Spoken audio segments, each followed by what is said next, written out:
അപഗതിക്ക് എന്തായിരുന്നു അർത്ഥം? അപഗതിയുടെ അർത്ഥമായിരുന്നു വിഷയപ്രകാശം. വിഷയത്തിന്റെ ജ്ഞാനം ഉണ്ടാവുന്ന അതേ സമയം തന്നെ അപരോക്ഷ ആകാര സ്ഥലത്ത് വിഷയത്തിന്റെ പ്രകാശവും സംഭവിക്കുന്നുണ്ട്. ഇവിടെ അപരോക്ഷമാണ് ആകാരം എന്നുള്ളതിനാൽ, അതായത് ബ്രഹ്മാകാര വൃത്തി അപരോക്ഷമാണ് എന്നുള്ളത് കൊണ്ട് തന്നെ ആ സമയത്ത് വിഷയത്തിന്റെ പ്രകാശവും സംഭവിക്കുന്നുണ്ട്. ആ വിഷയപ്രകാശം അനാവൃതനായിരിക്കുന്ന ചൈതന്യ പ്രകാശത്തെയാണ് അവഗതി എന്ന് പറഞ്ഞത്. അത് അവധിയായിരിക്കുന്നത് യാതൊരു ജ്ഞാനത്തിൻ്റെതാണോ ആ ജ്ഞാനമാണ് അപരോക്ഷ ബ്രഹ്മാകാര വൃത്തി. ഇത് അവഗതി എന്ന് പറയുമ്പോഴേക്ക് എവിടെ നിന്നാണ് അപരോക്ഷ ബ്രഹ്മാകാര വൃത്തി എന്നുള്ള ബോധം നിങ്ങൾക്ക് ഉണ്ടാവുന്നത്? ഇത് ഒരു വട്ടമല്ലല്ലോ, എത്രയോ വട്ടം പറഞ്ഞു കഴിഞ്ഞതല്ലേ. വിചാര സാഗരത്തിലെ പ്രസംഗമാണ്.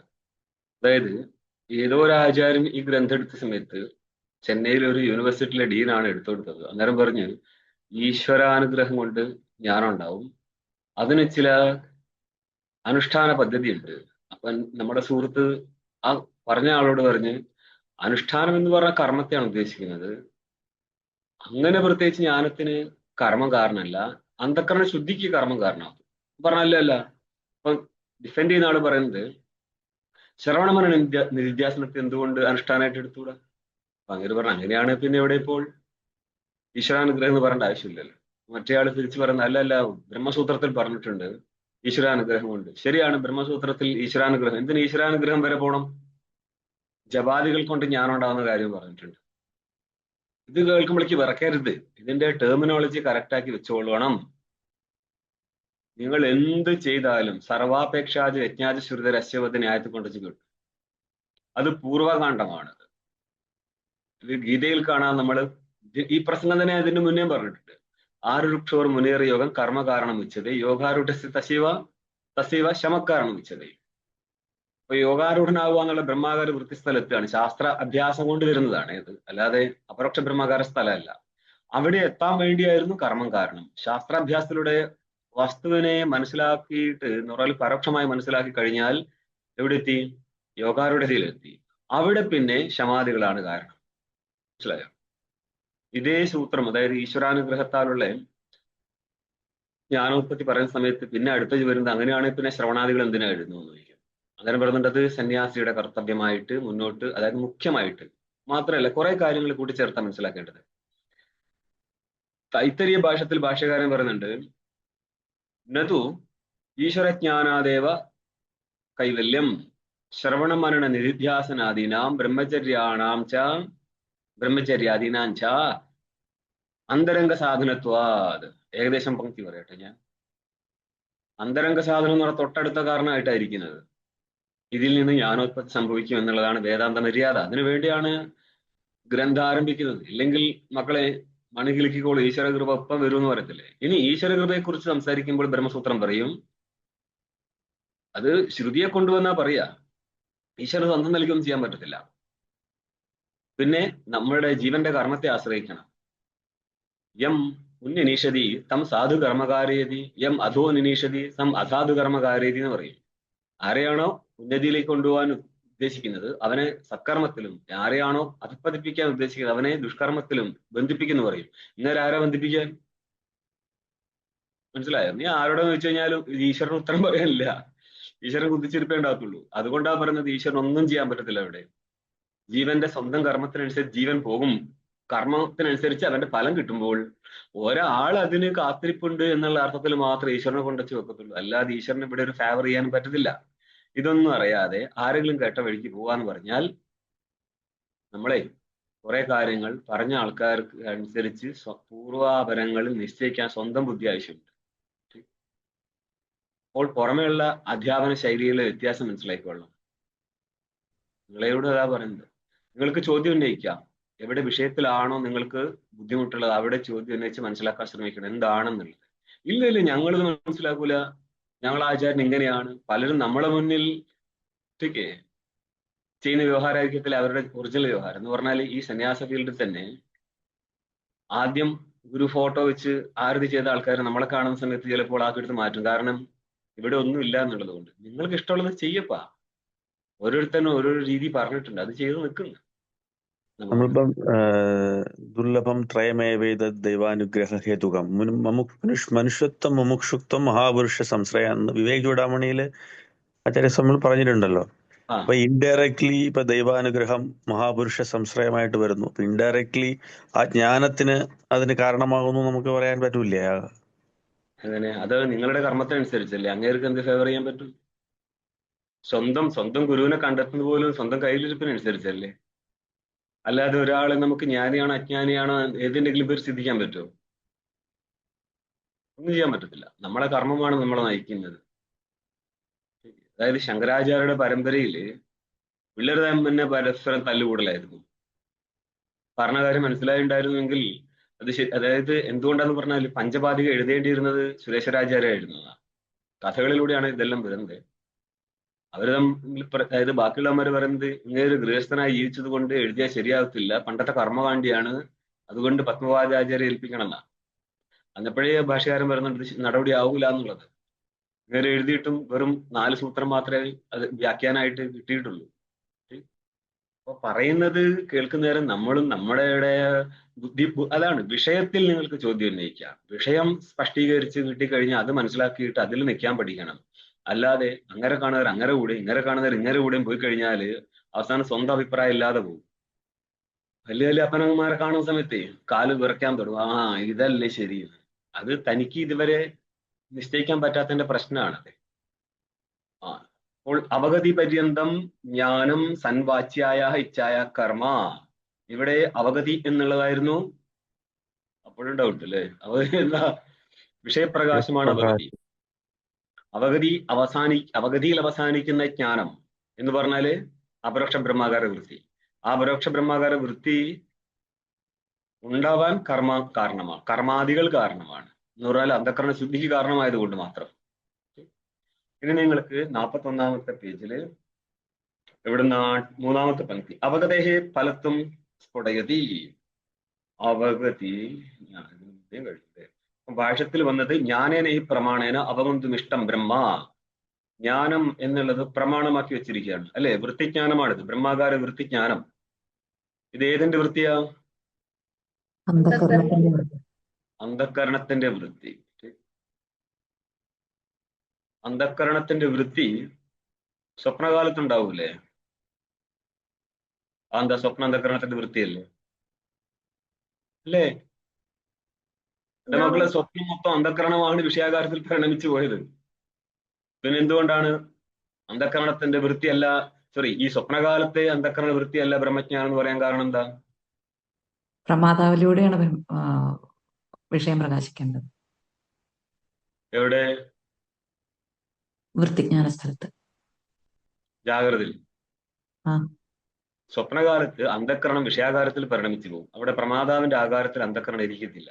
പ്രമാതാവിന്റെ ആകാരത്തിൽ അന്ധക്കരണം ഇരുന്നിട്ട് ആ അന്ധക്കരണത്തിന് വൃത്തി വരുമ്പോഴാണ് പരമാത്മക വൃത്തി വരത്തുള്ളൂ. ഇത് സ്വപ്നത്തിലോ സുഷുപ്തിയിലോ വരത്തില്ല. എന്തുകൊണ്ട് പറഞ്ഞാൽ നമ്മൾ കിട്ടുന്ന കുറെ കഥകളില് ആരാ ഗുരു എന്ന് പറഞ്ഞാൽ പറയും അത് ഗുരുജി പറയത്തില്ല. അപ്പൊ ശിഷ്യൻ കയറി വരും, ഞാൻ പറഞ്ഞുതരാം കഥ എന്നിട്ട് പറയും അത് സ്വപ്നത്തിൽ സംഭവിച്ചതാണ്. ഇങ്ങനത്തെ കൂതറ കഥകളൊന്നും കൊണ്ടുവരരുത് സുഹൃത്തുക്കളെ. സ്വപ്നത്തിൽ തന്നെ തീർത്തേക്കുക. സ്വപ്നത്തിലെ കഥ ജാഗ്രതയിലേക്ക് കൊണ്ടുവരാതിരിക്കുക. ടീക്കയില് ഹിശബ്ദോക്തം ഹേതുമാഹ, അല്ല അതിനു മുന്നേ ഉള്ളത് അവഗതേഹ ഫലത്വം സ്ഫുടയതി. ജ്ഞാനത്തിന്റെ ഫലം അവഗതേഹ ഫലത്വം സ്ഫുടയതി. എന്താണ്? ഭാഷ്യത്തില് ബ്രഹ്മ അവഗതിർഹി പുരുഷാർത്ഥ നിശേഷ സംസാര ബീജ അവിദ്യാദി അനർത്ഥ നിബർഹണാത്. ബ്രഹ്മ അവഗതി എന്നുള്ളതാണ് പുരുഷാർത്ഥം. അതിന് ഫലമുണ്ട് എന്നാണ് ടീക്കയിൽ പറയുന്നത്. അവഗതേഹ ഫലത്വം, അവഗതി ഫലം കൊടുക്കുന്നതാണ്. ഈ അവഗതി എന്താണ്? ബ്രഹ്മാവഗതി എന്നുള്ളത് ജ്ഞാനത്തോടുകൂടെയുള്ള വിഷയത്തിന്റെ പ്രകാശമാണ് ബ്രഹ്മാവഗതി. ഇത് മനസ്സിലായിക്കൂടാ. അത് പുരുഷാർത്ഥമാകുന്നു, പുരുഷന് ഫലം കൊടുക്കുന്നതാണ്, പുരുഷനാൽ അർത്ഥമാനമായിരിക്കുന്ന വസ്തുവാണിത്. അതെന്തുകൊണ്ടാ? ടീക്ക നോക്കണേ. ഹിശബ്ദോക്തം ഹേതുമാഹ, ബ്രഹ്മാവഗതിർ ഹി എന്നുള്ള സ്ഥലത്ത് ഒരു ഹിശബ്ദം ഉണ്ടായിരുന്നു. അതൊരു ഹേതുവിനെയാണ് പറഞ്ഞത്. അതിനെയാണ് ഇനി വിശദീകരിക്കുന്നത്. നിശേഷ സംസാരദീച്ച അവിദ്യാദി അനർത്ഥ നിബർഹണാത്. നിശേഷ സംസാരത്തിന്റെ ബീജം എന്ന് പറഞ്ഞാൽ കാരണമായിരിക്കുന്നേ അവിദ്യ ആദിപദം കൊണ്ട് കാമകർമാദികളെയും ഗ്രഹിച്ചുകൊള്ളുക. ഇങ്ങനെ ഇരിക്കുന്ന അശേഷ സംസാര ഹേതുവിന്റെ ആ ഹേതുവിന് എന്തായിട്ട് പറഞ്ഞു? അനർത്ഥങ്ങളായിട്ട് പറഞ്ഞു. അവിദ്യാദി അനർത്ഥങ്ങളുടെ നിബർഹണത്വാദ് നാശകത്വാദ് എന്ന് മനസ്സിലാക്കിക്കൊള്ളുക. നിബർഹണാന്നല്ലേ, നാശാദ് എന്നർത്ഥം. ഓക്കെ, അനർത്ഥ സകല അനർത്ഥങ്ങളായിരിക്കുന്ന അവിദ്യാദികളുടെ നാശം സംഭവിക്കുന്നുണ്ട്. ഏതിനാൽ? ബ്രഹ്മാവഗതിയാൽ. ഇവിടെ ബ്രഹ്മാവതിക്കർത്ഥം അപഗതിക്കർത്ഥം ബ്രഹ്മപ്രകാശത്താൽ എന്നർത്ഥം. ഓക്കെ, അനാവൃതമായിട്ട് ബ്രഹ്മം പ്രകാശിക്കുമ്പോൾ അതോടുകൂടി എന്ത് സംഭവിക്കും? അവിദ്യാദി അനർത്ഥങ്ങളുടെ നിവൃത്തി ഉണ്ടാവുന്നുണ്ട്. ഇതാണ് ഏതിന്റെ ഫലം? ബ്രഹ്മാവഗതിയുടെ ഫലം. ടീക്ക കണ്ടോ? ബീജം അവിദ്യ ആദിർ യസ്യ അനർത്ഥസ്യ തന്നാശകത്വാദിത്യർത്ഥ. അവിദ്യ ബീജം എന്ന് പറഞ്ഞ ബീജം അവിദ്യ, മൂലകാരണമാണ് അവിദ്യ. ഇത് ആദിയിലിരിക്കുന്നത് ആദിർ യസ്യ അനർത്ഥസ്യ, യാതൊരു അനർത്ഥത്തിൻ്റെതാണോ? അവിദ്യ ആദിയിലിരിക്കുന്നത് യാതൊരു അനർത്ഥത്തിൻ്റെതാണോ? അങ്ങനെ ചെയ്തു കഴിഞ്ഞു. അവിദ്യ ആദിർ, അവിദ്യ തുടക്കത്തിൽ എന്ന് പറയുന്ന അർത്ഥം അവിദ്യ മാത്രമല്ല, അവിദ്യയുണ്ട്, കാമമുണ്ട്, കർമ്മമുണ്ട്. ഇതെല്ലാം ചേർന്നിട്ടാണ് ഈ അനർത്ഥമായിരിക്കും സംസാരം കിട്ടാൻ പോകുന്നത്. ആ അനർത്ഥ സംസാരത്തിന്റെ കാരണമായിരിക്കുന്ന അനർത്ഥങ്ങളാണ് അവിദ്യാദികൾ. ഓക്കെ, അപ്പോൾ ഇവിടെ ചെയ്ത വ്യുത്പത്തി കുറച്ച് വ്യത്യാസമുണ്ട്. അവിദ്യ ആദിർ, ആദിയിലുള്ളത് യാതൊരു അനർത്ഥത്തിൻ്റെതാണോ ആ അനർത്ഥമാണ് അവിദ്യാദി അനർത്ഥം. എന്നപ്പോ എന്തായി? അവിദ്യ കാമകർമ്മങ്ങളെല്ലാം അനർത്ഥത്തിലായി അല്ലേ? ഇങ്ങനെ ഇരിക്കുന്ന എല്ലാറ്റിന്റെയും നാശകത്വാദ്, നാശകനാണ് ആര്? ബ്രഹ്മാവഗതി. ബ്രഹ്മാവഗതിയിലിരിക്കും നാശകത്വം. അവയവാർത്ഥമുക്ത സൂത്രവാക്യാർത്ഥമാഹ. സൂത്രത്തിന്റെ ഓരോരോ ഭാഗത്തെ എടുത്തിട്ട് വ്യാഖ്യാനം പറഞ്ഞപ്പോഴാണ് നമ്മൾ അവയവാർത്ഥം എന്ന് പറഞ്ഞത്. ഇനി അതിന്റെ വാക്യത്തെ മൊത്തം എടുത്തിട്ട് സംസാരിക്കുകയാണ്, വാക്യാർത്ഥം പറയാണ്. വാക്യാർത്ഥം ആഹാ, വാക്യാർത്ഥം പറയുന്നു. ഭാഷ്യം കണ്ടോ? തസ്മാത് ബ്രഹ്മ വിജിജ്ഞാസിതവ്യം. അതുകൊണ്ട് ബ്രഹ്മ ജിജ്ഞാസയുടെ വിഷയമായിരിക്കണം. എന്തുകൊണ്ടാ? ബ്രഹ്മ അപഗതിക്ക് ഫലമുള്ളതിനാൽ ബ്രഹ്മ ജിജ്ഞാസിതവ്യം. വിശേഷേണ ജിജ്ഞാസിതവ്യം ഇതി വിജിജ്ഞാസിതവ്യം. ജിജ്ഞാസയുടെ വിഷയമാണ്. ഇപ്പൊ എന്ത് പറ്റും? ജിജ്ഞാസയുടെ വിഷയമാണെങ്കിൽ ആ വസ്തുവിനെ അറിയാനായിട്ട് ശ്രവണ മനന നിധിധ്യാസനങ്ങളായിരിക്കുന്ന പ്രവൃത്തി നടത്തും. ഇങ്ങനെ പ്രവൃത്തി നടന്നു കഴിഞ്ഞാൽ ബ്രഹ്മവസ്തു ജ്ഞാതമായി മാറും. ശരിക്കത് പ്രമേയമായി മാറും. ആദ്യം ജ്ഞാതം എന്ന് പറഞ്ഞ ജ്ഞാനം എന്നുള്ളത് പരോക്ഷ അപരോക്ഷ സമാനമാണ്. ഇപ്പോൾ ബ്രഹ്മവസ്തു ജ്ഞാതമല്ല എന്നല്ല, പക്ഷെ അത് പരോക്ഷജ്ഞാന വിഷയമാണ്. ഇത് എപ്പോഴാണോ അപരോക്ഷജ്ഞാന വിഷയമാവുന്നത്, പ്രമാത്മക ജ്ഞാനത്തിന്റെ വിഷയമായി മാറുന്നത്, ആ സമയത്ത് പ്രമാ എന്നുള്ള അപരോക്ഷത്തിന്റെ വിഷയമായി മാറുന്നത്, ആ സമയത്ത് മാത്രമേ അജ്ഞാനനാശം സംഭവിക്കത്തുള്ളൂ. ഇനി ഈ സ്ഥലത്ത് തന്നെ സംശയ വിപര്യ വിനിർമുക്തമായിരിക്കുന്ന ജ്ഞാനമല്ലേ അജ്ഞാനത്തെ നശിപ്പിക്കത്തുള്ളൂ. അതുകൊണ്ടാണ് പറയുന്നത്, ആരെങ്കിലും കേട്ട് ഏതെങ്കിലും കൂടെ പോയി കഴിഞ്ഞാൽ നിങ്ങൾക്ക് ഇതുവരെ സംശയ നിവൃത്തി വന്നിട്ടില്ല എന്നർത്ഥം. നിങ്ങൾക്ക് ചോദ്യം ഉന്നയിക്കാം, എവിടെ? വിഷയത്തിലെ ചോദ്യം ഉന്നയിക്കാം. അല്ലാതെ വേറൊരു രീതിയിലും ഇല്ല ഇതായിരിക്കും ശരി, അതാണ് ശരി, എൻ്റെ അഭിപ്രായം ഇതാണ് എന്നൊന്നും പറയാൻ പാടില്ല. നിങ്ങൾ അവിടെ വെക്കുന്ന യുക്തി ഉണ്ടായിരിക്കണം. ആ യുക്തിക്കനുസരിച്ച് ചിന്തിച്ച് പോവാം.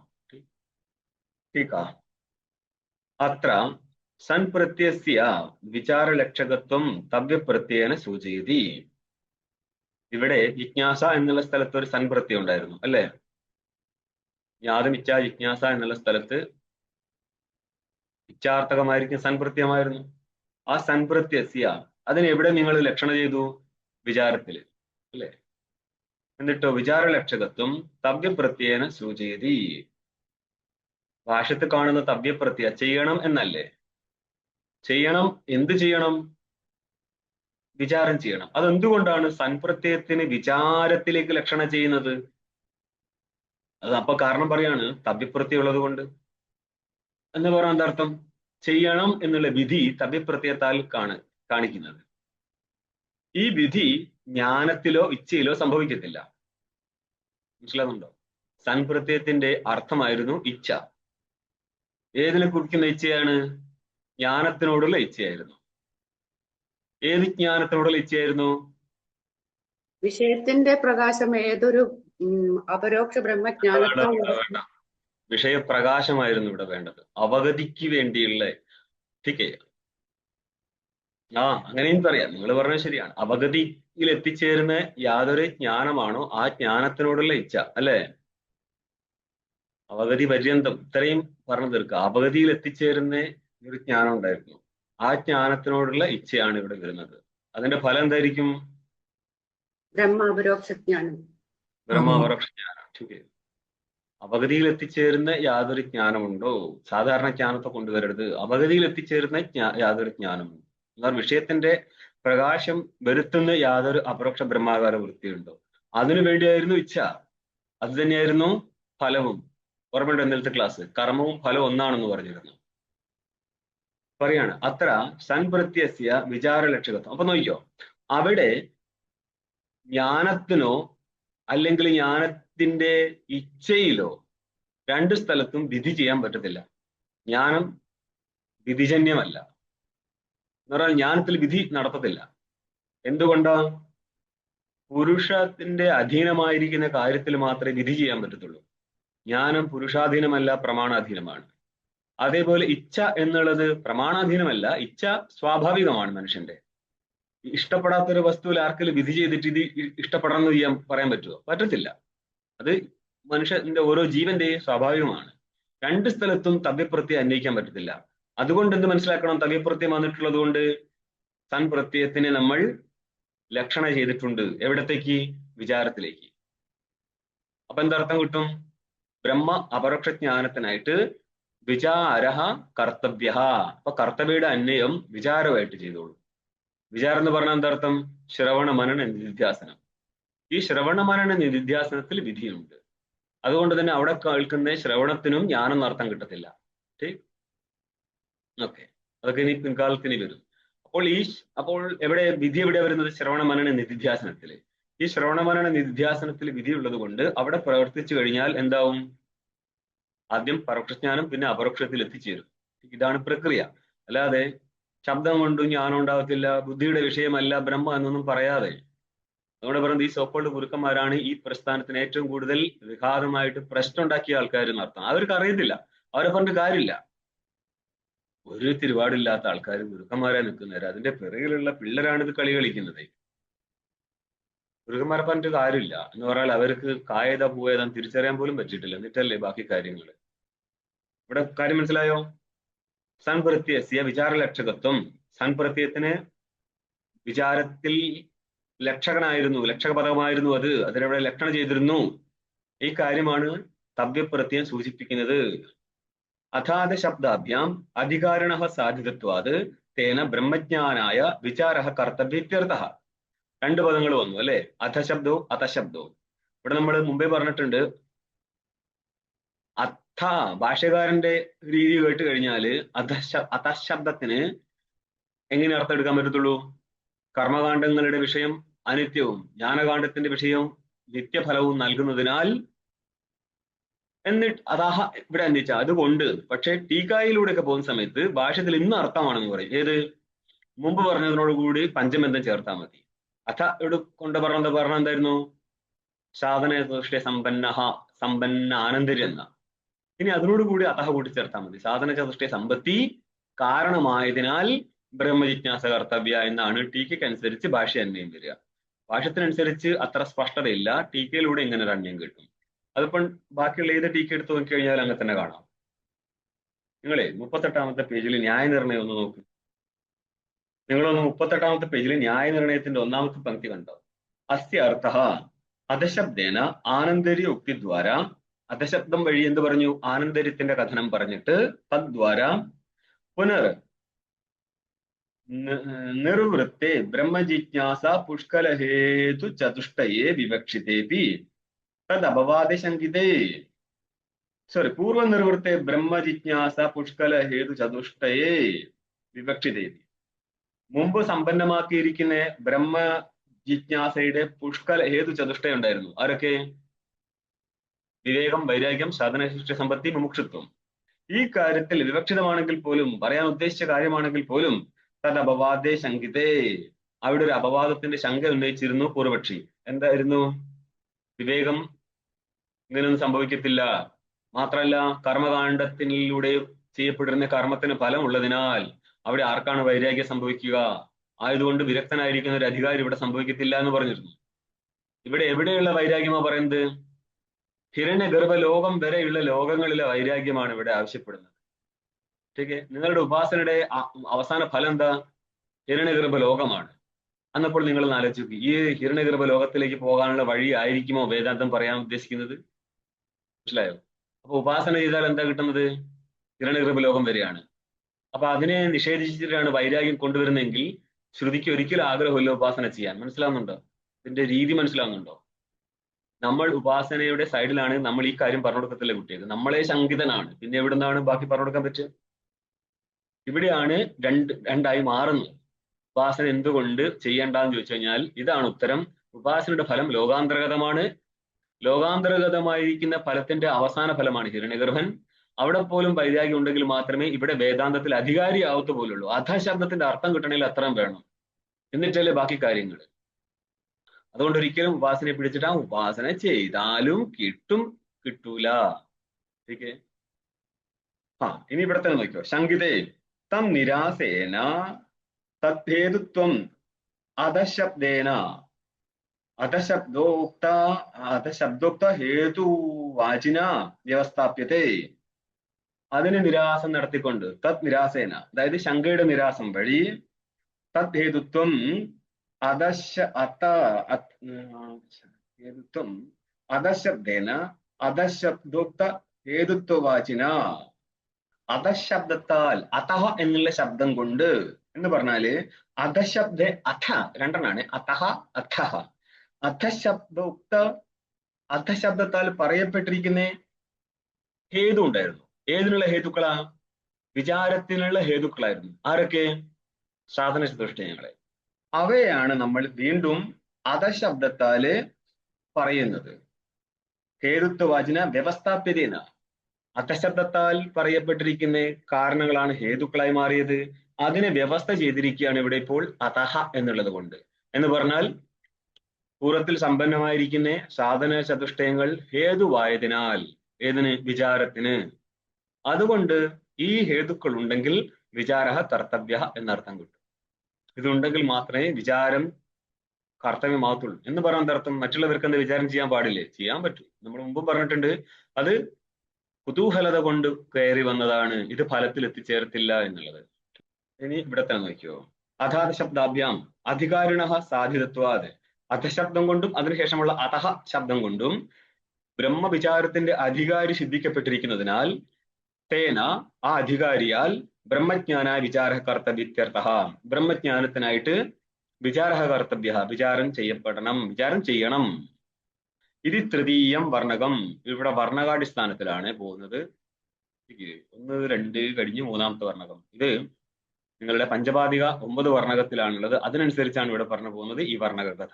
പ്രഥമ വർണ്ണകെ ബന്ധസ്യ അധ്യാസത്വപ്യ വിഷയാദി പ്രസിദ്ധാവപി ബ്രഹ്മസിദ്ധ്യോഹു വിഷയാദി സംഭവാഭ്യാം ശാസ്ത്ര ആരംഭ സന്ദേഹേ പൂർവപക്ഷമാഹ. പ്രഥമ വർണ്ണകത്തിൽ 1ാം വർണ്ണക സ്ഥലത്ത് ബന്ധം ആവിദ്യകമാണെന്ന് പറഞ്ഞ സ്ഥിതിക്ക്, ബന്ധസ്യ അധ്യാസത്വപ്യ, അധ്യാസം എന്ന് പറഞ്ഞാൽ അവിദ്യയുടെ കാര്യമാണ് ഈ അധ്യാസം. ബന്ധം ആധ്യാസികമായത് കൊണ്ട് എന്തായിരിക്കും വാസ്തവം? ഐക്യം വാസ്തവമാണ്. ഇവിടെയുള്ള വിഷയം എന്താണ്? ഐക്യം. വിഷയാദി പ്രസിദ്ധാവപി, ശാസ്ത്രത്തിന്റെ വിഷയമായിരിക്കുന്ന ഐക്യം പ്രസിദ്ധമാണ്. കാരണം ഭേദം അധ്യസ്ഥമാണ്. ഭേദമാണ് ഈ ബന്ധത്തിൽ പെടുന്നിരിക്കുന്നത്. ബന്ധം അധ്യസ്ഥമായ സ്ഥിതിക്ക് ബന്ധരഹിതമായിരിക്കുന്ന ഐക്യം വിഷയമായി മാറും. പ്രസിദ്ധമാണെങ്കിൽ പോലും ബ്രഹ്മ പ്രസിദ്ധി അപ്രസിദ്ധ്യോർ വിഷയാദി സംഭവാഭ്യാം. ബ്രഹ്മം പ്രസിദ്ധമാണെങ്കിൽ വിഷയത്തെ കിട്ടും, ബ്രഹ്മം പ്രസിദ്ധമല്ലെങ്കിൽ ശാസ്ത്രത്തിന് വിഷയം കിട്ടാതെ പോകും. ഈ രീതിയിൽ ശാസ്ത്ര ആരംഭ സന്ദേഹേ, ശാസ്ത്രം ആരംഭിക്കേണ്ട കാര്യത്തിൽ സന്ദേഹമാണ്. കാരണം പ്രസിദ്ധമല്ലാത്ത വസ്തുവിനെ നമുക്ക് ചർച്ച ചെയ്യാൻ പറ്റത്തില്ല, അപ്രസിദ്ധമാണെങ്കിൽ ചർച്ച ചെയ്യാൻ പറ്റത്തില്ല. രണ്ടിതിലും വെട്ടാൻ പോവാണ്. ഭാഷ്യം കണ്ടോ. തത് പുനർ ബ്രഹ്മ പ്രസിദ്ധം അപ്രസിദ്ധം വാ സ്യാത്. നിങ്ങൾ ഇവിടെ വിഷയം ഉണ്ടല്ലോ, നിങ്ങളുടെ ചർച്ചയ്ക്ക് എടുക്കുന്ന വിഷയം, ആ ബ്രഹ്മവസ്തു പ്രസിദ്ധമാണോ അപ്രസിദ്ധമാണോ എന്നാണ് പൂർവപക്ഷിയുടെ ചോദ്യം. വിശദീകരിച്ചോ? മുന്നോട്ട് അടുത്ത പേജ് നോക്ക്, 42 പോട് ഭാഷ്യം. യതി പ്രസിദ്ധം ന ജിജ്ഞാസിതവ്യം. പ്രസിദ്ധ വസ്തുവാണെങ്കിൽ പ്രത്യേകിച്ച് അറിയാനായിട്ട് ഇച്ഛിക്കേണ്ട ആവശ്യമില്ല, ജിജ്ഞാസ ചെയ്യേണ്ട ആവശ്യമില്ല. അഥ അപ്രസിദ്ധം നൈവശക്യം വിജിജ്ഞാസിതും. ഇനി അഥ എന്ന് പറഞ്ഞ അനന്തരം ഇനി അടുത്ത ഓപ്ഷൻ വെക്കുകയാണ്. ഇനി ഇങ്ങനെയാണെങ്കിൽ അപ്രസിദ്ധ വസ്തുവാണ് ബ്രഹ്മമെങ്കിൽ നൈവശക്യം ജിജ്ഞാസിതും, ജിജ്ഞാസ ചെയ്യാനും പറ്റത്തില്ല. അപ്രസിദ്ധമായി ഇരിക്കുന്ന വസ്തുവിനെ അറിയാനായിട്ടുള്ള ഇച്ഛ എവിടുന്ന് വരും? രണ്ട് രീതിയിലും പ്രശ്നമാണ്. ഇതൊക്കെ നിങ്ങളുടെ ഗീതയിലുണ്ട് പ്രശ്നം കേട്ടോ. ബ്രഹ്മാത്മ വസ്തുക്കൾ പ്രസിദ്ധമാണോ അപ്രസിദ്ധമാണോ? സെയിം സംഭവമാണ് ഇവിടെയുള്ളത്. പ്രസിദ്ധമാണെങ്കിൽ ന ജിജ്ഞാസിതവ്യം. അറിയുന്ന വസ്തു തന്നെ കുറിച്ച് തനിക്ക് ജിജ്ഞാസ ഉണ്ടോ? ഇല്ല, കാരണം തന്നെ കുറിച്ച് തനിക്ക് അറിയാം. തീരെ അറിയാത്തൊരു വസ്തു, അതിനെക്കുറിച്ച് എവിടുന്ന ജിജ്ഞാസ? സാമാന്യമായിട്ട് അറിയുകയും വിശേഷമായിട്ട് അറിയാതിരിക്കുകയും ചെയ്യുമ്പോഴാണ് ജിജ്ഞാസ വരത്തുള്ളൂ. ഇതിപ്പോൾ പൂർവപക്ഷ പ്രസംഗമാണ്, രണ്ട് രീതിയിലും കയറി കിട്ടിയത്. ഇതിന് ഉത്തരം തരാം. ടീക്ക് നോക്ക്. പുനഃശബ്ദോ വർണ്ണകാന്തരദ്യോതനാർത്ഥ. ഇവിടെയുള്ള തത് പുനർ എന്നുള്ള സ്ഥലത്ത് പുനഃശബ്ദം 4ാമത്തെ വർണ്ണകം ആരംഭിച്ചു എന്ന് കാണിക്കാൻ വേണ്ടിയാണ്. യതി വേദാന്ത വിചാരാത് പ്രാഗേവ ബ്രഹ്മജ്ഞാനം. ഇത് ഇനി പൂർവപക്ഷിയുടെ ഭാഷ്യത്തിന്റെ വ്യാഖ്യാനം പറയാണ്. യതി ഇങ്ങനെയാണെങ്കിൽ വേദാന്ത വിചാരാത് പ്രാഗേവ ബ്രഹ്മജ്ഞാനം തർഹി അജ്ഞാതത്വരൂപ വിഷയത്വം നാസ്തി. അജ്ഞാന അഭാവേന തന്നിവൃത്തി രൂപ ഫലമപി നാസ്തി ന വിചാരയിതവ്യം. വേദാന്ത വിചാരം നടത്തുന്നതിന് മുന്നേ തന്നെ പ്രാഗേവ ബ്രഹ്മജ്ഞാനം യതി ബ്രഹ്മജ്ഞാനം ഉണ്ടെങ്കിൽ തർഹി അങ്ങനെയാണെങ്കിൽ അജ്ഞാതത്വരൂപ വിഷയത്വം നാസ്തി. അജ്ഞാത അനധികത അബാധിതാർത്ഥ വിഷയത്തെയാണ് നമ്മൾ ശാസ്ത്രത്തിലൂടെ പറയാൻ പോകുന്നത്. മുമ്പ് അറിയാത്തതും ബാധിതമാവാത്ത വസ്തുവിനെയാണ്. എങ്കിൽ മാത്രമേ ഭ്രമ ഉത്പന്നമാവത്തുള്ളൂ. അപ്പൊ വിഷയത്വം എപ്പോഴേ വരത്തുള്ളൂ? അജ്ഞാത വസ്തുവിൽ മാത്രമേ വിഷയത്വം ഉള്ളൂ. നമ്മൾ വസ്തു ജ്ഞാതമാണെന്ന് പറയുകയാണെങ്കിൽ അവിടെ എന്തില്ല? വിഷയത്വം കിട്ടത്തില്ല. തർഹി അജ്ഞാതത്വരൂപ വിഷയത്വം നാസ്തി. അജ്ഞാത വസ്തുവാണ് വിഷയമാവുന്നത്. അജ്ഞാതത്വം ഇല്ലെങ്കിൽ വിഷയത്വം കിട്ടത്തില്ല. അജ്ഞാനാഭാവേന, അജ്ഞാനമില്ല എന്നുള്ളത് കൊണ്ട് തന്നെ നിവൃത്തി രൂപ ഫലമവിനാസ്തി. അജ്ഞാനത്തിന് നിവൃത്തി എന്നുള്ള ഒരു ഫലവും വിചാരത്തിന്റെ ഫലവും സംഭവിക്കത്തില്ല. ഇത് ന വിചാരീതവ്യം. അതുകൊണ്ട് വിചാരം ചെയ്യേണ്ട ആവശ്യമില്ല. ഒരു ഭാഗം കഴിഞ്ഞു. അഥ ഇനി അടുത്ത് അവതരിപ്പിക്കുകയാണ്. അഥ അജ്ഞാതം കേനാഭി തർഹി തതുദ്ദേശന വിചാര കർത്തും ന ശക്യതേ. കേനാഭി പുരുഷണമെന്നല്ല, കേനാഭി പ്രമാണേന മനസ്സിലാക്കിക്കൊള്ളുക. അജ്ഞാത വസ്തുവാണെങ്കിൽ, ഒരിക്കലും ജ്ഞാതമാവാത്ത വസ്തുവാണെങ്കിൽ കേനാഭി പ്രമാണേന തർഹി തതുദ്ദേശന വിചാര കർത്തും ന ശക്യതേ. ഒരു പ്രമാണത്താലും ആ വസ്തുജ്ഞാനത്തെ ഉദ്ദേശിച്ചും കൊണ്ട് വിചാരം ചെയ്യാനേ പറ്റത്തില്ല. അതെന്തുകൊണ്ടാ? അജ്ഞാതസ്യ ഉദ്ദേശായോഗാത്. അജ്ഞാതമായിരിക്കുന്ന വസ്തുവിനെ ഉദ്ദേശിച്ചിട്ട് വിചാരം ചെയ്യാനേ പറ്റത്തില്ല. മനസ്സിലായോ? സാമാന്യമായിട്ട് ജ്ഞാതമാണെങ്കിൽ മാത്രമേ വിചാരം ചെയ്യാൻ പറ്റത്തുള്ളൂ. തീർത്തും അജ്ഞാതമായിരിക്കുന്ന കാര്യത്തിൽ എവിടെ നിന്നാണ് വിചാരം വിധിക്കാൻ പറ്റുന്നത്, ചെയ്യാൻ പറ്റുന്നത്? തഥാച അപ്രകാരം ഇരിക്കെ ബുദ്ധാവനാരൂഢസ്യ വിചാരാത്മക ശാസ്ത്രേണ വേദാന്തേഹി പ്രതിപാദനയോഗാത്. പൂർവപക്ഷിയാണ്. തഥാച അപ്രകാരം ബുദ്ധൗ അനാരൂഢസ്യ ബുദ്ധാവനാരൂഢസ്യ. ബുദ്ധിയിൽ ആരൂഢമാവാത്ത വസ്തുവിന്റെ വിചാരാത്മക ശാസ്ത്രേണ വേദാന്തേഹി പ്രതിപാദനയോഗാത്. വിചാരാത്മക ശാസ്ത്രത്താൽ വേദാന്ത വാക്യങ്ങളിലൂടെ പ്രതിപാദനം നടത്താനേ പറ്റത്തില്ല. ഏതിന്റെ? ബുദ്ധിയിൽ അനാരൂഢമായിരിക്കുന്ന അജ്ഞാത വസ്തുവിന്റെ. അപ്പൊ ശാസ്ത്രമേ എന്ത് ചെയ്യുമെന്നുള്ളതാണ് ചോദ്യം. തത് പ്രതിപാദ്യത്വ രൂപ സംബന്ധോ നാസ്തീതി. ശാസ്ത്രവും വിഷയവും തമ്മിലെ സംബന്ധം എന്താണ്? പ്രതിപാദക ഭാവം അല്ലേ?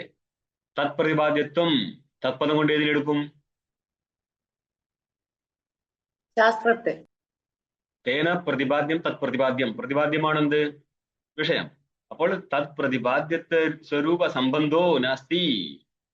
ശാസ്ത്രത്താൽ പ്രതിപാദ്യമായിരിക്കുന്ന വസ്തുവിലിരിക്കും തത് പ്രതിപാദ്യത്വം, ശാസ്ത്ര പ്രതിപാദ്യത്വം, അല്ലെങ്കിൽ വിചാര പ്രതിപാദ്യത്വം എന്നും എടുക്കാം. വിചാരത്താൽ ശാസ്ത്ര പ്രതിപാദ്യമാണ് നല്ലത്. ശാസ്ത്രത്താൽ പ്രതിപാദ്യമായിരിക്കുന്ന ഒരു സംബന്ധം ബ്രഹ്മത്തിൽ ഇരിക്കത്തില്ല. നാസ്തീതി ജ്ഞാന അനുഭവത്തെ. ഗ്രന്ഥവും വിഷയവും തമ്മിൽ സംബന്ധമില്ലെങ്കിൽ എവിടെ നിന്നാണ് ഗ്രന്ഥത്തിൽ നിന്ന് ശാസ്ത്രബോധം ഉണ്ടാകാൻ പോകുന്നത്? ജ്ഞാന അനുഭവത്തെ ഫലമഭിനാസ്തീതി. ഫലവും കിട്ടത്തില്ല. വിചാരം ജ്ഞാനം കിട്ടത്തില്ലെങ്കിൽ ഫലം ഉണ്ടാവത്തില്ല. സംബന്ധനാസ്തീതി ജ്ഞാനാനുഭവത്തെ. വൃത്തിജ്ഞാനമില്ലെങ്കിൽ ഫലം എന്തുണ്ടാവത്തില്ല? ബ്രഹ്മാവഗതി ഉണ്ടാവത്തില്ല. എന്ന് പറഞ്ഞാല് വിഷയപ്രകാശം ഉണ്ടാവത്തില്ല. ഇതി അനാരഭ്യം ശാസ്ത്രം, ശാസ്ത്രം ആരംഭം ചെയ്യേണ്ടതില്ല. നല്ല പരിപാടിയല്ലേ അല്ലെ? ഇതല്ലേ നമ്മുടെ ഗുരുക്കന്മാര് പറഞ്ഞത്? എത്ര കാലായിട്ട് ഇവർ പറയുന്നുണ്ട് ബുദ്ധിയുടെ വിഷയമല്ലട്ടോ, ബുദ്ധി കസർത്തൊന്നും ഇങ്ങോട്ട് വേണ്ടട്ടോ എന്ന് പറയാറില്ലേ? എനിക്ക് മനസ്സിലാവാത്ത കാര്യം നിങ്ങൾ പറയാനേ പാടില്ല. ബുദ്ധി കസർത്ത് ഇങ്ങോട്ട് കാണിച്ചു കയറി. പക്ഷെ എന്ത് ചെയ്യാനാ, ശാസ്ത്രം എഴുതിയ ആൾക്കാർ ആ രീതിയിൽ എഴുതി വെച്ചു, നമുക്കൊന്നും ചെയ്യാൻ പറ്റത്തില്ല. എനിക്കും ആഗ്രഹമുണ്ട് ഗുരുക്കന്മാർ നിങ്ങളെ കൂടെ നിൽക്കണം, ठीक പക്ഷെ ഇവന്മാർ സമ്മതിക്കത്തില്ല. അപ്പൊ ശാസ്ത്രകാരന്മാർ എഴുതി വെച്ചിരിക്കുന്നത് ഈ ശാസ്ത്രം അഭ്യസിച്ചിട്ട് ജ്ഞാനം ഉണ്ടാവുന്നു. പാടുണ്ടോ? അഖില ലോക ഗുരുക്കന്മാരെ നിങ്ങൾ കേൾക്കൂ, നിങ്ങൾക്കെതിരായിട്ടാണ് ഈ ഭാഷ്യകാരൻ എഴുതി പിടിപ്പിച്ചത് അല്ലേ? നിങ്ങൾ പറയുന്നത് ബുദ്ധിയുടെ വിഷയമേ അല്ല. ഭാഷ്യകാരൻ പറയുന്നതോ, ശാസ്ത്രം പറയുന്നതോ, സൂത്രത്തിലൂടെ പറയുന്നതോ ജ്ഞാനോത്പന്നമാവാൻ മാർഗങ്ങൾ ഉണ്ട്. ജ്ഞാനമാണ് അജ്ഞാനത്തെ നശിപ്പിക്കുന്നത്. അജ്ഞാനം നശിച്ചാൽ അനാവൃത ബ്രഹ്മപ്രകാശം ഉണ്ടാവും, അതാണ് പുരുഷാർത്ഥമായി മാറുന്നത് എന്നൊക്കെ പറയുന്നത്. അതുകൊണ്ട് നമ്മളൊരു കാര്യം ചെയ്യണം, നളന്തയിലൊക്കെ തീയിട്ടതുപോലെ എവിടുന്ന് ശങ്കരഭാഷ്യം ബുക്ക് കിട്ടിയ തീയിട്ടേക്കണം. ഇല്ലെങ്കിൽ ഗുരുക്കന്മാർക്ക് വളരാനുള്ള അവസരം നഷ്ടപ്പെടുന്നത്. ഞാൻ ഗുരുക്കന്മാരുടെ കൂടിയാ, അഖില ലോക ഈ ഗുരുക്കന്മാർക്കായിട്ട് ഒരു പ്രസ്ഥാനമൊക്കെ വേറെ ഉണ്ടാക്കണം. അതൊരിക്കലും ഉണ്ടാക്കാൻ പറ്റത്തില്ല. ശ്രദ്ധിച്ചിട്ടുണ്ടോ? ഇന്നത്തെ രണ്ട് ഗുരുവിനെ ഒരു സ്റ്റേജിൽ വെച്ചൊന്ന് നോക്കി നോക്ക്, അവരുടെ അഭിപ്രായം ഒന്ന് വ്യത്യാസം ഉണ്ടല്ലോ. ശാസ്ത്രകാരന്മാർ നമ്മൾ അഭിപ്രായ ചർച്ച നടക്കാറുണ്ട്. ഇവരുടെ അഭിപ്രായം ശാസ്ത്രം അല്ലല്ലോ, പിന്നെ എന്തിന്റെ പേരിൽ നടക്കും? ആപാദ പ്രസിദ്ധ്യ ടീക പോവാണ്. വിഷയാദി ലാഭാത് ആരംഭണീയമിതി സിദ്ധാന്തീതി. ആപാദ പ്രസിദ്ധി ഉണ്ട് പോലും. ആപാദ പ്രസിദ്ധി എന്ന് പറഞ്ഞ അർത്ഥം വിചാരം വിനാ ഉണ്ടായിരിക്കുന്ന പ്രസിദ്ധിയാണ് ആപാദ പ്രസിദ്ധി. വിചാരത്തോടുകൂടി പ്രസിദ്ധമായ ബ്രഹ്മജ്ഞാനത്തിൽ എത്തിച്ചേരും എന്ന് പറഞ്ഞാൽ അപരോക്ഷ ബ്രഹ്മാകാര വൃത്തി വന്നിട്ടില്ലെങ്കിലും ആ അപരോക്ഷ ബ്രഹ്മത്തിന്റെ പരോക്ഷ ബ്രഹ്മാകാര വൃത്തി വരും. അതെന്താ അപരോക്ഷ ബ്രഹ്മത്തിന്റെ എന്ന് പറയാൻ കാരണം? വസ്തു സ്വരൂപമാണ്, വേറെ ആരുടെയും സ്വരൂപം എന്നല്ല, തന്റെ സ്വരൂപല്ലേ. അറിയേണ്ടത് തന്റെ സ്വരൂപം. അതെന്താ തന്റെ സ്വരൂപം ഇപ്പൊ അറിയത്തില്ലേ? ഇപ്പൊ അറിയത്തില്ല എന്നല്ല, അത് സാക്ഷി സ്വരൂപത്തിൽ ഭാസിക്കുകയാണ്. ഈ സാക്ഷിയാണ് ഞാൻ എന്ന് ആലോചിച്ചാൽ കിട്ടുന്ന വസ്തു. അതുകൊണ്ടാണ് പറഞ്ഞത് ഞാൻ ആരെന്ന് ആലോചിച്ച് കഴിഞ്ഞാൽ ഞാൻ കിട്ടൂല. പൂവാമയി സാക്ഷി, സാക്ഷിക്ക് അപ്പുറത്തേക്ക് ഈ ചോദ്യത്തിന് ഉത്തരവില്ല. അതുകൊണ്ട് പറഞ്ഞത് ആ വഴിക്ക് പോകണ്ട, പെടും. കാരണം സ്വന്തം വഴിവെട്ടാൻ ഇവിടെ പറ്റത്തില്ല. ഇവിടെ അതൊരു പ്രശ്നം. ठीक സ്വന്തം നിലയ്ക്ക് ഒരു വഴി വെട്ടാൻ പറ്റത്തില്ല. പൂർവ്വത്തിലെ പറഞ്ഞത് കാര്യം മാത്രം പഠിച്ചെടുക്കാനേ പറ്റത്തുള്ളൂ. ഇതെല്ലാം ആദ്യമേ ചെയ്തു വെച്ചിട്ടുണ്ട്. കാരണം അതെന്തുകൊണ്ടാണ് നിങ്ങൾ ഈ കാര്യത്തിൽ ഇങ്ങനെ മാനിക്കുന്നത്? വേറെ എവിടെ കാര്യത്തിൽ ഇങ്ങനെ ഉണ്ടോ? ठीक രൂപം പ്രതി രൂപോ ബഭൗവ തദസ്വരൂപം പ്രതിചക്ഷണായ. ജഗത്തിന്റെ സൃഷ്ടി നടത്തിയത് തന്നെ സ്വരൂപ അവതാരണത്തിന് വേണ്ടിയാണ്. ആ സ്വരൂപാവതാരണത്തിന് വേണ്ട കാരണവും അവർ സൃഷ്ടിച്ചു കൊടുത്തിട്ടുണ്ട്. അതെന്താ? ശാസ്ത്രമാണ്. അതുകൊണ്ട് ശാസ്ത്രമാണ് പ്രമാണം എന്ന് ഗീതാകാരൻ പറയുന്നത്. ശാസ്ത്രം പ്രമാണത്തെ കാര്യകാര്യ വ്യവസ്ഥിതവും. അല്ലാതെ സോക്കോള ഗുരുക്കന്മാരുടെ അന്നേരം കിട്ടുന്ന ഇപ്പോൾ കിട്ടിയത്, ഞാൻ പൊത്തിലിരിക്കുമ്പോൾ പരമാത്മാവ് കാക്കയുടെ രൂപത്തിൽ കൊണ്ടെത്തുന്ന ജ്ഞാനമാണിത്, പിടിച്ചോളൂ. ഇനി നിങ്ങൾക്ക് പിടിക്കാൻ പറ്റിയിട്ടില്ലെങ്കിലോ ആ ഗുരു ചത്ത് പൊക്കത്തോ താഴത്ത് അങ്ങോട്ട് പോയാൽ അവർ പുതിയൊരു ലോകം ഉണ്ടാക്കും, സ്വന്തം പേരിൽ ലോകം ഉണ്ടാക്കും. എന്നിട്ടോ അതിന്റെ പിറകിൽ കൂടിയിരിക്കുന്ന സന്യാസിമാർക്ക് ആ ലോകത്തിലേക്ക് സ്പെഷ്യൽ പാസ്പോർട്ട് പോലും ഇല്ലാതെ കയറി പോകാൻ, ചത്ത് കിട്ടിയാൽ മതി, അവിടെ എത്തും. ഇങ്ങനെയൊക്കെയുള്ള കൂതറ കഥകൾ നിലവിലില്ലേ? പാവങ്ങൾ അവസാനം വിചാരിക്കുന്ന എന്താണ്? വേദാന്തം മനസ്സിലായില്ലെങ്കിൽ അറ്റ്ലീസ്റ്റ് ഞങ്ങൾക്ക് അങ്ങോട്ട് പോകാമല്ലോ. അങ്ങനെ ബുദ്ധിപരമായിട്ട് വേണം ആശ്രമമൊക്കെ ഉണ്ടാക്കാൻ. മനസ്സിലായോ? ആരും വിട്ടുപോകത്തില്ല. നമ്മളെ ചൂണ്ടയെ കുടുങ്ങാത്ത മനുഷ്യന്മാരുണ്ടാകാൻ പാടില്ല. പക്ഷെ ബോധവും വിവരമുണ്ടെങ്കിൽ ഇത് പഠിച്ചു കഴിഞ്ഞാൽ പിള്ളേര് ആശ്രമത്തിന് തുരുതുരാന്ന് പറഞ്ഞ് വിട്ടുപോകുന്ന കാണാം. ആപാദ പ്രസിദ്ധിയ വിഷയാദി ലാഭാത്. വിചാരമില്ലാതെ തന്നെ ഉണ്ടാവുന്ന ജ്ഞാനത്തിൽ നിന്ന് വിഷയാദികളുടെ ലാഭമുണ്ട്. സാമാന്യമായിട്ട് ബ്രഹ്മവസ്തു ഉണ്ട് എന്നും അത് എവിടെ പോയാൽ കിട്ടത്തില്ല? ഈ സോക്കോട ഗുരുക്കന്മാരുടെ ആശ്രമത്തിൽ പോയി കിട്ടത്തില്ല. അവരാദ്യം തലയിൽ കയറ്റി വെക്കുന്നത് ശാസ്ത്രം കൊണ്ട് ഗുണമില്ലെന്ന. കഴിഞ്ഞ ദിവസം ഒരാളൊരു ഇന്റർവ്യൂവിൽ പറയുന്നുണ്ട്, അത് എവിടെയാണ്, വിദേശ രാജ്യത്തുള്ളതാണ്. അവിടെ കണ്ണറിട്ട് കഴിഞ്ഞ ആൾക്കാരെ തട്ടിക്കളയും, കൊന്നുകളെ. കാരണം അത് മാർക്സിസ്റ്റ് കൺട്രിയാണത്. അവിടെ കണ്ണറിട്ടതിന്റെ അർത്ഥം എന്താ? വിദ്യാഭ്യാസം ഉണ്ടെന്നുള്ളതാണ്. വിദ്യാഭ്യാസം വന്നു കഴിഞ്ഞാൽ ചിന്തിച്ചു കഴിഞ്ഞാൽ സ്റ്റേഷന് എതിരാകും, കൊന്നുകളാന്നുള്ളതാണ്. ഇന്റർവ്യൂകാരൻ പറഞ്ഞതാണ്. അങ്ങേര് UN വർക്ക് ചെയ്ത ആളുമാണ്. നിങ്ങൾ ശാസ്ത്രം പഠിച്ചാൽ ആശ്രമത്തിൽ നിൽക്കാൻ പറ്റത്തില്ല, അതുകൊണ്ട് തന്നെ ഞങ്ങൾ ശാസ്ത്രം പഠിപ്പിക്കത്തില്ല. ഇനി കുറെ കാലം കഴിഞ്ഞാൽ പഠിപ്പിക്കും. പക്ഷെ പഠിപ്പിക്കുന്ന ആൾ ശ്രദ്ധിച്ചോളണം, ഗുരുവിനെ തൊട്ടിട്ട് കളിയൊന്നും വേണ്ട, ബാക്കി പറഞ്ഞോ. ठीक है. ഇതൊക്കെ പറഞ്ഞിട്ട് അവസാനം പറയണം, എന്നാലും നമ്മുടെ ഗുരു അനുഗ്രഹിച്ചാൽ ഇതിന്റെ ഒന്നും ആവശ്യമില്ല എന്നങ്ങ് പറഞ്ഞേക്കണം. ഇല്ലെങ്കിൽ അന്നം മുട്ടും. ठीक है. കറക്റ്റായിട്ട് ഫണ്ട് വരണമെങ്കിൽ ഇങ്ങനെയൊക്കെ ചെയ്യണം. ആപാദ പ്രസിദ്ധ്യ വിഷയാദി ലാഭാത് ആരംഭണീയം. ഈ ശാസ്ത്രത്തിന്റെ ആരംഭം നടത്തണം. ഇത് സിദ്ധാന്തം പറയാൻ പോവാണ് ഇനി. ഭാഷ്യം കണ്ടോ?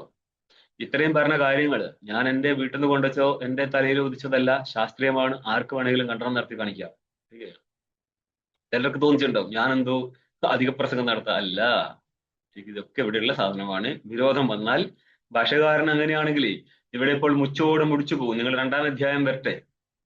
2-ാം അധ്യായത്തിന്റെ അവസാനത്തിലെ മംഗളശ്ലോകം, അതായത് തെറ്റുപറ്റിപ്പോയ ഗുരുക്കന്മാരെ നിങ്ങളെ നിഷേധിക്കാൻ പാടില്ലായിരുന്നു, എന്റെ തല പൊട്ടിത്തെറിച്ചു പോകുമല്ലോ എന്നൊന്നും അവിടെ ഇല്ല. അപ്പൊ നോക്കിയ ഭാഷ്യം. ഉച്യതേ അസ്തി താവത് ബ്രഹ്മ നിത്യശുദ്ധ ബുദ്ധമുക്ത സ്വഭാവം സർവജ്ഞം സർവശക്തി സമന്വിതം. അസ്ഥി എന്നുള്ളതിന്റെ അർത്ഥമേ ഉണ്ട് എന്നല്ല, പ്രസിദ്ധം എന്നാണ് ഭാഷ്യത്തിൽ ടീക്കയിൽ കാണാം. പ്രസിദ്ധം താവത് ബ്രഹ്മ, പ്രസിദ്ധമാണ് ബ്രഹ്മ. ആരാ? നിത്യശുദ്ധ ബുദ്ധമുക്ത സ്വഭാവം. നിത്യനും ശുദ്ധനും ജ്ഞാനസ്വരൂപനും മുക്തസ്വരൂപനുമായിരിക്കുന്ന ഒരു ബ്രഹ്മവസ്തു പ്രസിദ്ധമാണ്. ഇത് എപ്പോഴാ പ്രസിദ്ധം? എപ്പോഴും പ്രസിദ്ധമാണ്. എങ്ങനെ? തന്റെ സ്വരൂപത്തില്. വേറെ ആരാണ് സ്വരൂപം എന്നല്ലല്ലോ ബ്രഹ്മസ്വരൂപം, തന്റെ സ്വരൂപമല്ലേ. പിന്നെ എന്ത് പറ്റി?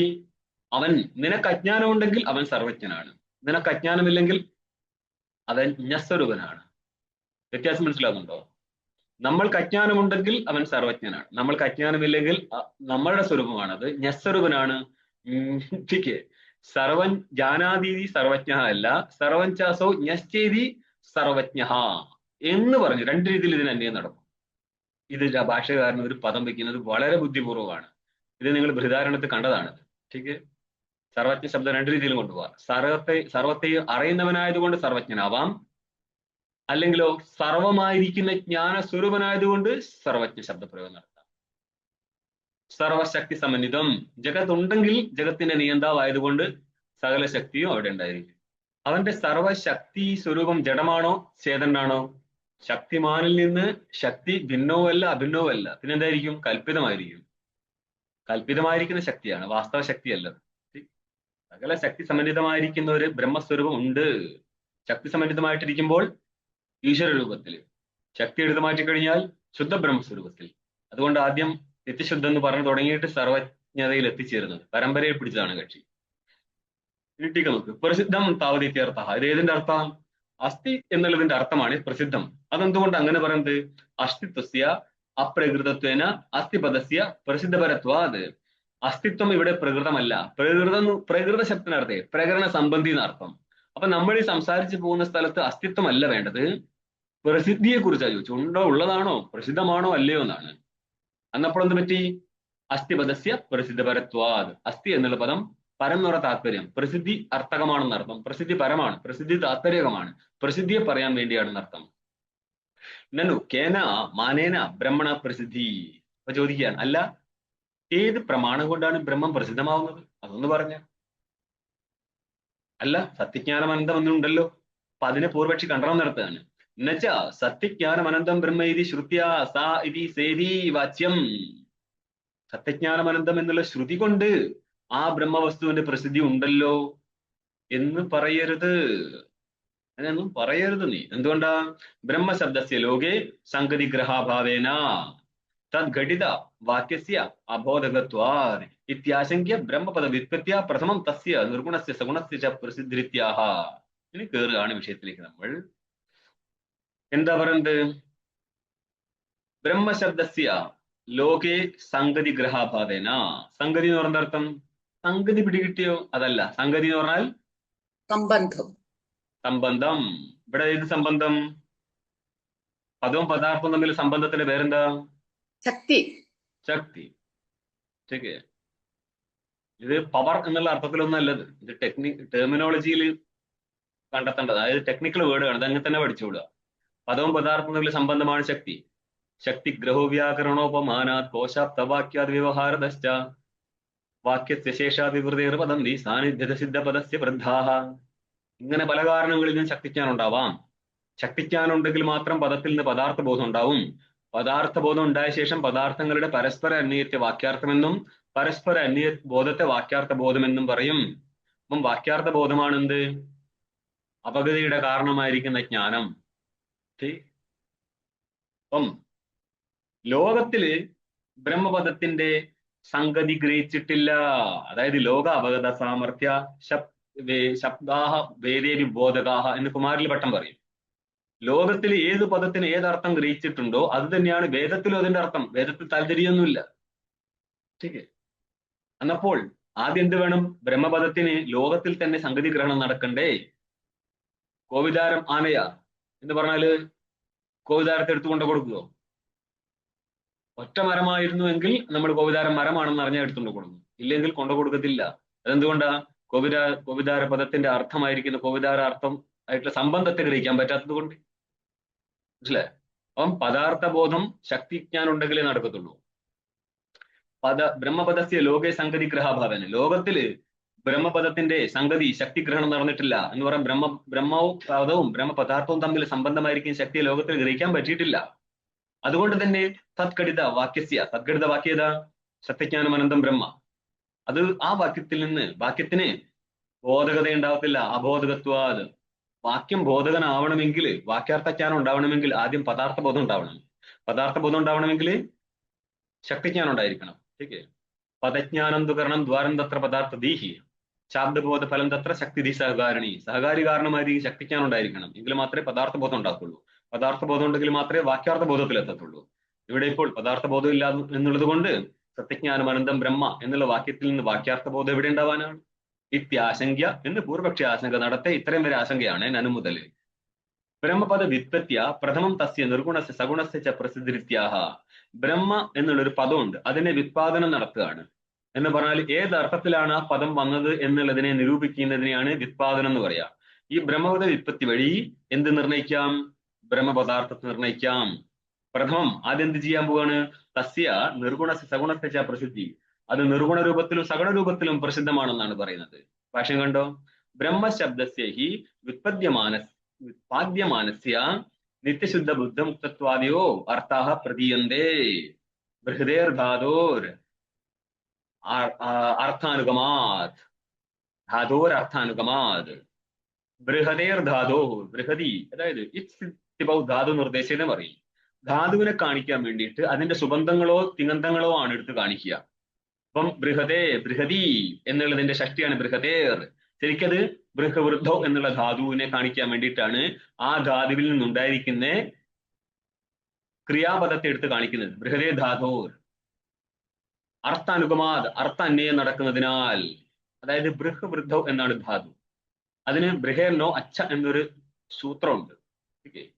ഈ സൂത്രം ഇത് ഉണാദി സൂത്രമാണ്. നിങ്ങൾ പാണിനീയ സൂത്രത്തെ തിരഞ്ഞാൽ കിട്ടത്തില്ല. ബൃഹേർനോ അച്ഛ.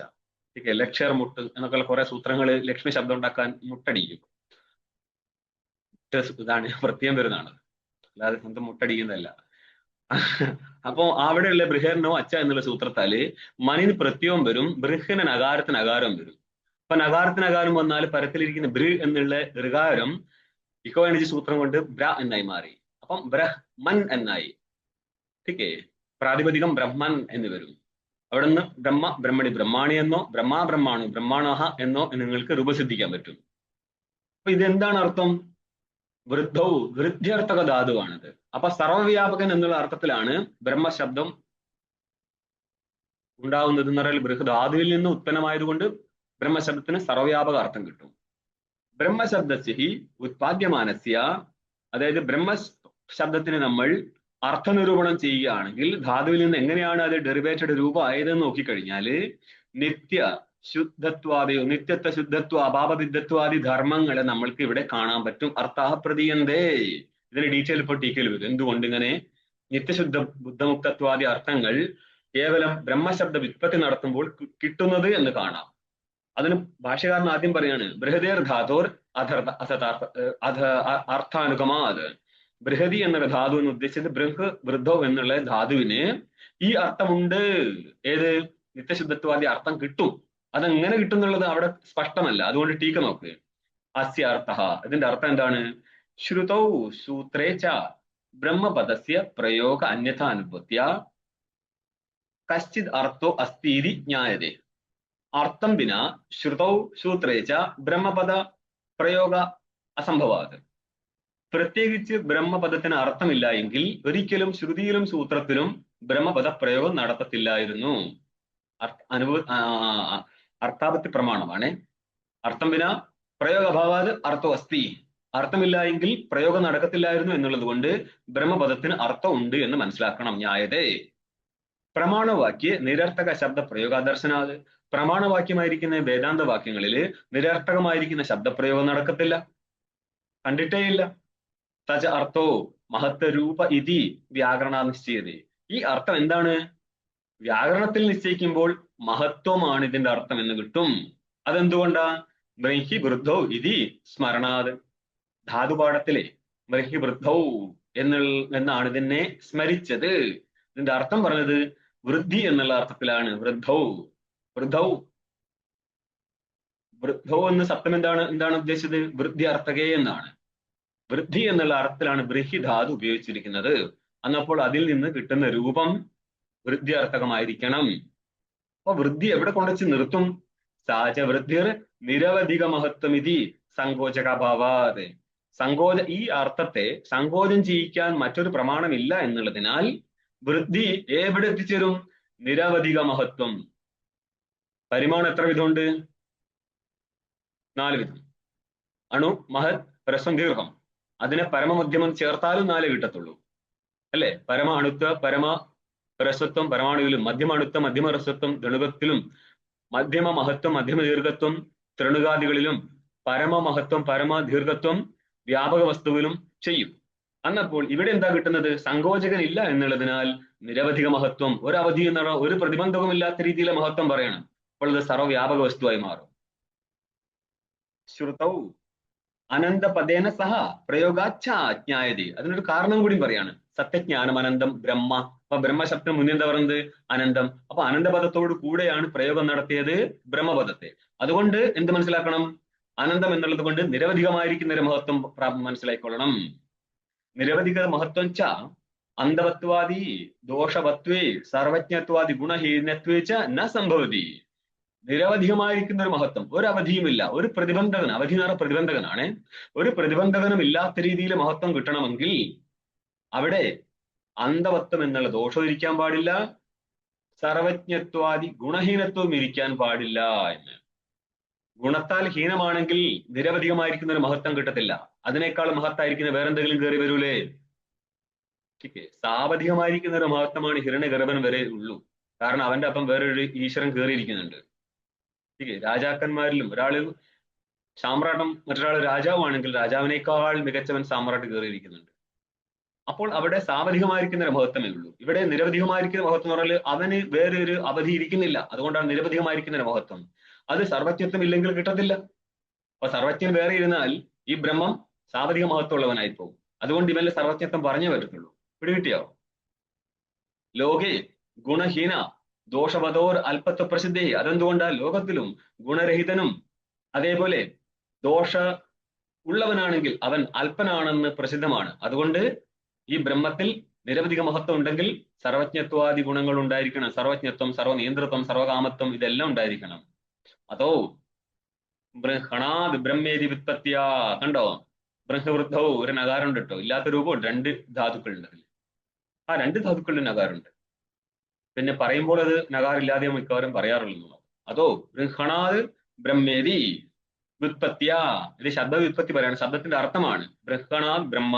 ബൃഹവൃദ്ധോ എന്നുള്ള ധാതുവിനെ നമ്മൾ വ്യുത്പത്തി നടത്തിയാൽ ബ്രഹ്മണ എന്ന് പറഞ്ഞ വ്യാപകത്വാത് ബ്രഹ്മ എന്നാണ് അർത്ഥം കിട്ടുന്നത്. അതുകൊണ്ട് എന്ത് മനസ്സിലാക്കാൻ? ദേശ കാല വസ്തുത പരിച്ഛേദ അഭാവരൂപം നിത്യത്വം പ്രതീയതേ. നിത്യമാണ്. നിത്യത്തിന്റെ അർത്ഥം എന്താ? ദേശകാല വസ്തു പരിച്ഛേദ അഭാവരൂപം. നിങ്ങള് ഈശാവാസ്യത്തില് പൂർണ്ണ ശബ്ദത്തിന് അർത്ഥമല്ലേ ഇത് പറഞ്ഞത്? ദേശകാല വസ്തു പരിച്ഛേദം ഉണ്ടെങ്കിൽ എന്തായി? അപൂർണമായി പോകും. ഇല്ലെങ്കിലോ പൂർണ്ണമായി മാറും അല്ലേ? ബ്രഹ്മ ബ്രഹ്മി രണ്ടും ഉണ്ട്.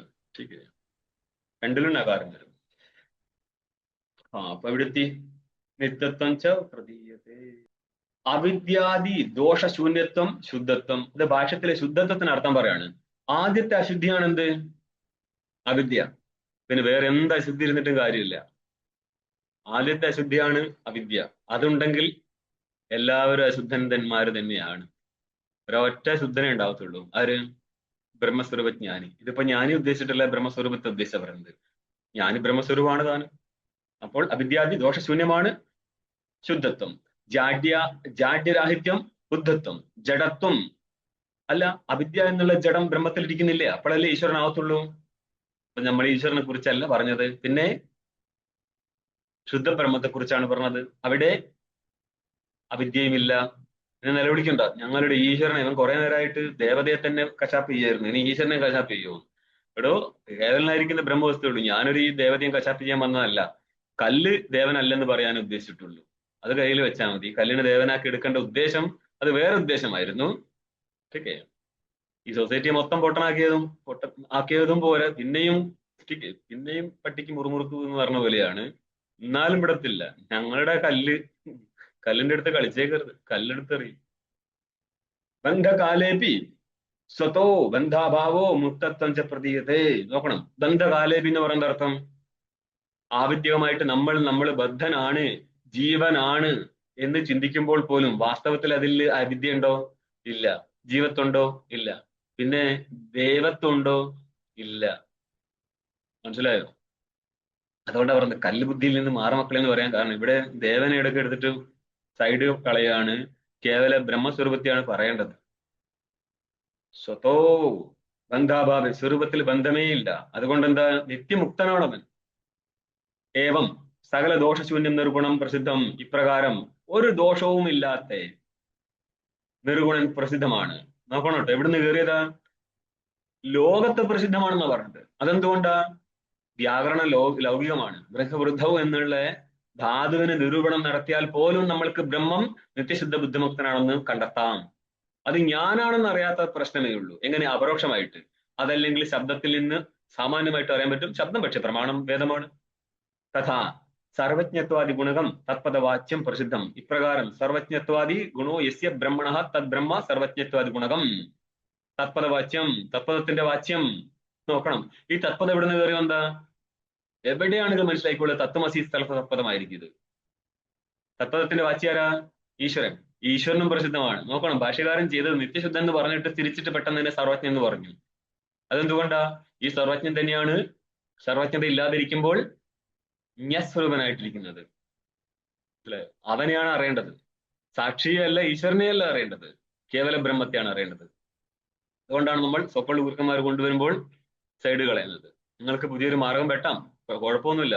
അതിവിടെ കോൺസ്റ്റിറ്റ്യൂഷണലായിട്ട് ആരും എതിർക്കൊന്നുമില്ല. ഓക്കെ, പക്ഷെ അതിനെ എതിർക്കാൻ ഇവിടെ വകുപ്പുണ്ട് എന്നുള്ളതാണ്. ജ്ഞേയസ്യ കാര്യസ്യവ പരിശേഷേ അല്പത്വ പ്രസംഗേന. ജ്ഞേയമോ കാര്യമായിരിക്കുന്ന വസ്തു എന്തെങ്കിലും അവശേഷിക്കുന്നുണ്ടെങ്കിൽ, ठीक है, അറിയാത്ത വസ്തു അവശേഷിക്കുന്നുണ്ടെങ്കിൽ അല്പത്വ പ്രസംഗേന, രണ്ടെണ്ണം കേട്ടോ. ജ്ഞേയമായിരിക്കുന്ന വസ്തു അവശിഷ്ടമായാൽ അവൻ സർവജ്ഞനാകത്തില്ല. അവനിൽ നിന്ന് ഭിന്നമായിരിക്കുന്ന ഒരു കാര്യം അവശിഷ്ടമായി കഴിഞ്ഞാൽ അവൻ സർവാത്മകനാകത്തില്ല, അവൻ അല്പമായി പോകും, അവൻ സർവമാകത്തില്ല. പിടികിട്ടണം. പ്രസംഗേന സർവജ്ഞത്വ സർവകാര്യ ശക്തിമത്വസിച്ച ലാഭാത്. അവൻ സർവവ്യാപകനാണെന്നുള്ളത് കൊണ്ട് സർവജ്ഞത്വവും സർവകാര്യ ശക്തിമത്വവും അവനിൽ കിട്ടും. ഇല്ലെങ്കിൽ അല്പത്വം വന്നു പോകും. അവൻ മഹത്താണെങ്കിൽ ഇതൊക്കെ വന്നേ പറ്റത്തുള്ളൂ എന്നാ പറയുന്നത്. ഏവം, ഇത്ര മതി അല്ലേ? ഇനി അടുത്ത ഭാഷ്യം വേറെ പങ്ക്തി കൂടി. എന്നാൽ നോക്കിയോ. ഏവം തത്പദാത് പ്രസിദ്ധേ അപ്രമാണത്വേന ആപാദത്വാത് പ്രമാണത്വേന ആപാദത്വാത് അജ്ഞാന അനിവർത്തകത്വാത് ജിജ്ഞാസ ഉത്പത്തിരിത്യുക്ത ത്വം പദാർത്ഥം ആത്മാനമപി ബ്രഹ്മണ പ്രസിദ്ധിയ. നാളെ നോക്കാം. നമ്മൾ ആദ്യമേ പറയുന്നുണ്ട്, വൃത്തിവ്യാപ്തി ഫലവ്യാപ്തി എന്നുള്ള സാധനം അറിയത്തില്ലെങ്കിൽ ഇതൊരു സംഭവം പഠിക്കാൻ പറ്റത്തില്ല. അതുകൊണ്ടാണ് മെഞ്ഞാമത്തെ ക്ലാസ്സിൽ, ലാസ്റ്റ് ക്ലാസ്സിൽ നമ്മൾ വൃത്തിവ്യാപ്തി ഫലവ്യാപ്തി അവതരിപ്പിച്ചത്. ഈ ഒരു സാധനം ഋഷികേശിൽ പോലും കൈലാസാശ്രമ സ്ട്രീമിലല്ലാതെ വേറെ ക്ലാസ് ഉണ്ട്, അവിടെ എടുക്കത്തേയില്ല. ഇത് അറിയത്തില്ലെങ്കിൽ നിങ്ങൾ വേദാന്തം നിങ്ങൾക്ക് സമ്പൂർണ്ണമായിട്ട് അവഗതമാകത്തില്ല. അവിടെയാണ് പിന്നെയും നമ്മൾ തെങ്ങ് കയറേണ്ടി വരുന്നത്. എന്തുകൊണ്ടാ? പിന്നെയും അയ്യോ, ആ ഗുരു പറഞ്ഞതല്ലേ ശരി, എന്ത് പ്രത്യക്ഷാപഗമം ധർമ്മ്യം സ്വസുഖം കർത്തും അവ്യയം. അപ്പൊ എന്ത് ചെയ്യും? പ്രത്യക്ഷമായിട്ട് അറിയാൻ പറ്റുമെന്ന് ഗീതാകാരൻ പറഞ്ഞു. ഇതിനെ വൃത്തിവ്യാപ്തി ഉദ്ദേശിച്ചിട്ട് അറിയാൻ പറ്റുമെന്നും ഫലവ്യാപ്തി ഉദ്ദേശിച്ചിട്ട് അറിയാൻ പറ്റത്തില്ലെന്ന് പറയുന്നത്. ഫലവ്യാപ്തി ഉദ്ദേശിച്ചിട്ട് അറിയാൻ പറ്റൂല എന്ന് പറയാൻ കാരണം എന്താ? ഫലവ്യാപ്തിയുടെ കാര്യമായിരുന്നു വിഷയത്തിനെ അപരോക്ഷമായിട്ട് പ്രകാശിപ്പിക്കുക എന്നുള്ളത്. അതിന്റെ ആവശ്യമില്ല, ആവരണം മാറി കിട്ടിയാൽ മതിയായിരുന്നു. ഈ അൺപട് ഗവാർ ഗുരുക്കന്മാർക്ക് സംസ്കൃതത്തിന്റെ ആ എന്നുള്ള അറിയത്തില്ല, പിന്നെയാണോ ഇത്രയും ഡിഫിക്കൽട്ട് കാര്യങ്ങൾ തലകേറ്റാൻ പോകുന്നത്? ഞാൻ തിരുവണ്ണാമലയിൽ ഇവിടുത്തെ എന്റെ പരിചയക്കാരുണ്ട്, ഋഷിയേഷ് എന്ന് പഠിച്ചു വന്ന് വേറെ ആചാര്യന്മാരുടെ അടുത്ത് പഠിച്ചു വന്ന സ്റ്റുഡൻസും അവരുടെ കുഞ്ഞുങ്ങളും ഉണ്ട്.